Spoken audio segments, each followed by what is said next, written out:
Andhra style చిక్కుడుకాయ tomato curry ఎంతో సింపుల్గా ఈజీగా అయిపోయే కర్రీ అండి. ఫస్ట్ ఆయిల్ వేసుకుని అందులో తాలింపులు వేసుకొని ఉల్లిపాయలు వేసుకొని చిక్కుడుకాయని ఈ రకంగా కట్ చేసి ముక్కలు చేసి మనము నీట్గా కడిగేసుకుని అందులో వేసేయాలి. తర్వాత ఉప్పు పసుపు వేసి బాగా ఫ్రై చేసుకోవాలి.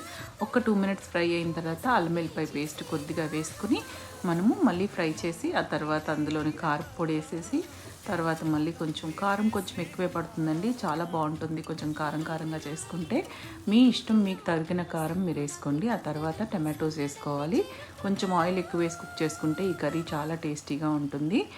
కొన్ని వెజిటేబుల్స్కి ఆయిల్ ఎక్కువ పడుతుందండి, కొన్నిటికి తక్కువ పడుతుంది. తర్వాత గ్లాస్ వాటర్ వేసేసి నేను కుక్కర్కి 2 విజిల్స్ పెట్టి తీసేస్తున్నాను. అంతేనండి, సింపుల్గా మన కర్రీ రెడీ అయిపోయింది. ఎక్కువ వాటర్ కూడా పోసుకోకండి, మరీ నీరుగా ఉంటుంది. ఈ రకంగా ఎగురు చేసుకుంటే చాలా రుచిగా ఉంటుంది. మీరు వేడివేడి అన్నంలోకి లేకపోతే చపాతీలోకి చేసుకొని తినండి. మరి ఈ వీడియో ఎలా నచ్చినట్లయితే సబ్స్క్రైబ్ చేయండి. Thank you.